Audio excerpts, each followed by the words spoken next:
Hello दोस्तों, कैसे हो आप सब। उम्मीद करते हैं सब खैरियत से होंगे। आज मैं आपके लिए लाई हूँ फ़लसफ़ी शहज़ादे की कहानी। बहुत पहले की बात है, एक खूबसूरत सल्तनत में एक शहज़ादी रहती थी जिसका नाम नूर था। नूर बहुत ज़हीन और फ़िक्री शहज़ादी थी। उसे गहराई में सोचने और उसे दानिशमंदा बातें लोगों के साथ बांटने का बहुत शौक था। नूर के वालिद बादशाह अपनी बेटी की ज़हानत और फ़िक्री सलाहियतों पर बहुत फ़ख्र करते थे। वो अक्सर नूर को अपनी दानिशमंदी लोगों के साथ बांटने को कहते थे। नूर रोज़ाना अपने महल के बागीचे में बैठकर किताबें पढ़ती और कुदरत की खूबसूरती पर गौर करती। एक दिन सल्तनत में एक बड़ा मसला खड़ा हो गया। लोगों को पानी की शदीद किल्लत का सामना था। सब बहुत परेशान थे और हल की तलाश में थे।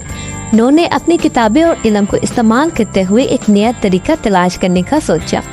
नूर ने अपने वालिद से बात की और उन्हें बताया कि हमें कुदरती वसाइल का सही इस्तेमाल करना चाहिए और पानी को ज़ाया होने से बचाना चाहिए।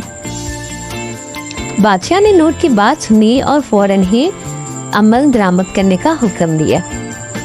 नूर ने लोगों को सिखाया कि किस तरह पानी को बचाना है और कुदरती वसाइल का सही इस्तेमाल करना है। जल्द ही सल्तनत में पानी की किल्लत खत्म हो गई और लोग खुशहाल हो गए। लोग नूर की मोहब्बत और इज्जत देने लगे क्योंकि उसने अपनी दानिशमंदी और इल्म से इन्हें मुश्किल वक्त से निकाला था। नूर अपनी दानिशमंदी और फिक्र से लोगों की जिंदगियों में बेहतरी लाती और हमेशा के लिए अपने लोगों के दिलों में जगह बना ली। इसीलिए नूर को फ़लसफ़ी शहज़ादी के नाम से याद किया जाता है, जो अपनी दानिशमंदा बातों से अपने लोगों की मदद करती थी और उन्हें इल्म की रोशनी दिखाती थी। मेरे प्यारे दोस्तों, ये कहानी हमें यह सबक देती है, हमेशा इल्म की तलाश में रहना चाहिए और अपने इल्म को दूसरों के साथ बांटना चाहिए ताकि सबकी ज़िंदगियों में बेहतरी आ सके। उम्मीद है आप सबको कहानी पसंद आई होगी। हमारे चैनल को लाइक करें, शेयर करें और सब्सक्राइब करें।